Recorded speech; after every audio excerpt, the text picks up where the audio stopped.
Welcome back to the channel. I thought for this episode of the Owl Diary I'd show you what Juno, our youngest barn owl, seen here just a few weeks old, looks like now. She's just in a box down here. I'm going to get her out now and do a bit of flying with her. Well, here she is, all fully grown now, 7 months old, and she's become a really great flying bird. In fact, we'll have a go now. We'll cast her off.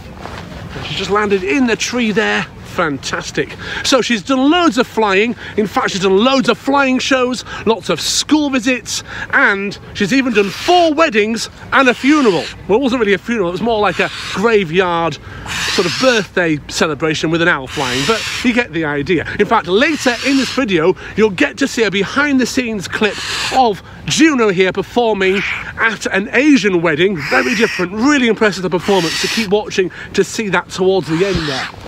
The reason she's so noisy is because these birds in the wild will be screeching in the nest with the siblings as the parents bring the food in. Then they fledge 8 weeks old and then become a silent predator hunting with those stealth skills. But of course this owl I've had from 2 weeks old and she's now 7 months old, but she's never fledged from me, so she still has that baby screech. And of course the screeching sound is the only sound that these owls make. Bring her back in here. There she is, magnificent Juno, the barn owl.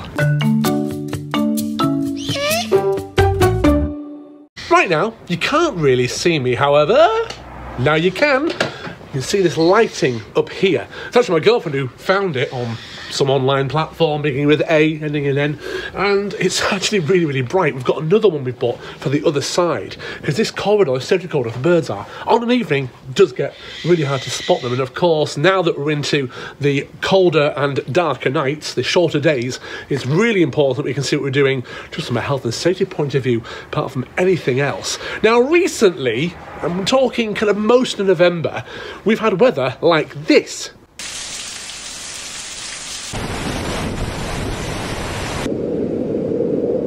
Oh, right, but that's a slight exaggeration, but it has been really wet. I mean, how much rain do we need?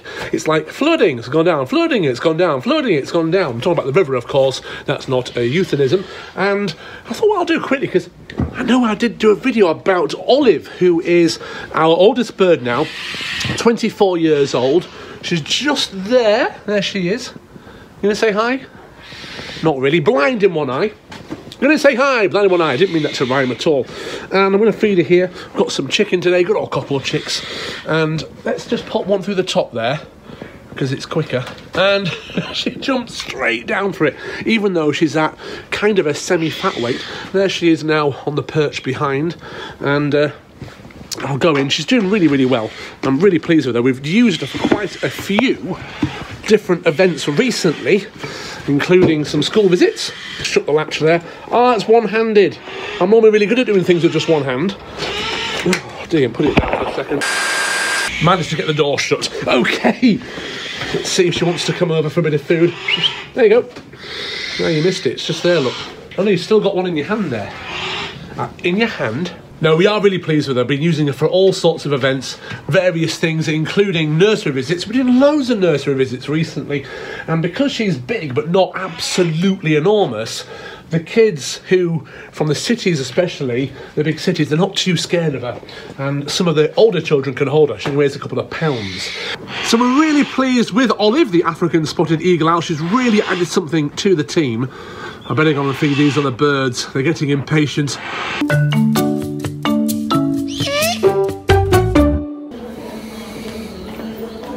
Hi, my name's Man, Owl Man. That's what people tend to call me anyway, and today we're in the beautiful city of Bradford, in this very beautiful building. And you can see very shortly how incredible it looks. And we're here to provide an owl for a wedding. Okay, it's not that weird, I've done loads of weddings, and Asian weddings a little bit different because the rings are delivered during the later part of the ceremony, kind of the speeches bit, somewhere in the middle of the wedding and the celebrations, the meal, or something like that. And we're going to have an owl, barn owl, flying down the aisle of a very stunning venue to the groom's glove there, and the rings will be attached. But we've got a lot of guests here, and the first challenge is to actually find the groom. Luckily, the management are going to help me with that. We're going to get the rings, attach them, get the bird ready, and fly down the aisle, and maybe a little bit of handling as well. That might be a little bit tricky because there are about 25,000 guests here. Anyway, I'm going to go and schmooze my way over this way.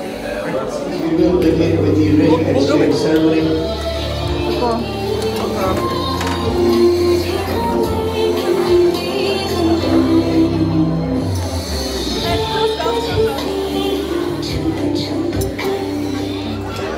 Guys, so once again, please do remember to remain in your seats. This is very special for the bride and groom, and it is very important for everyone along the aisleway, especially to remain seated. Those that are recording, please do keep your phone to the side as opposed to sticking it out across the white aisle. Thank you.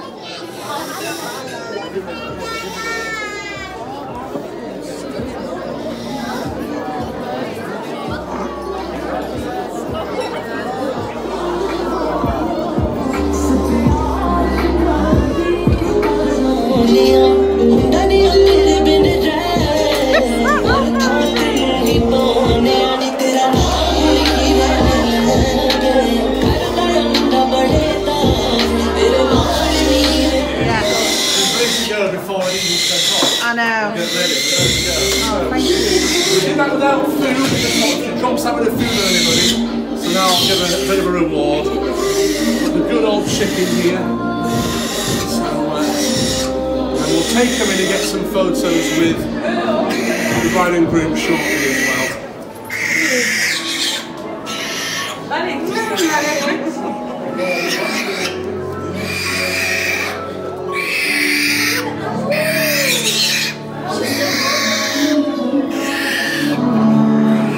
Down, girl. Oh, that's it. We're here for all afternoon. We're done with this drop, I'm afraid. So he's absent now, isn't he? That's why he's crying. They're crying now. That's what we call a screeching sound. It's the only sound they make bar now's actually. Was she okay with the crowd? Oh yeah, not bothered about crowds at all. Wow. Good.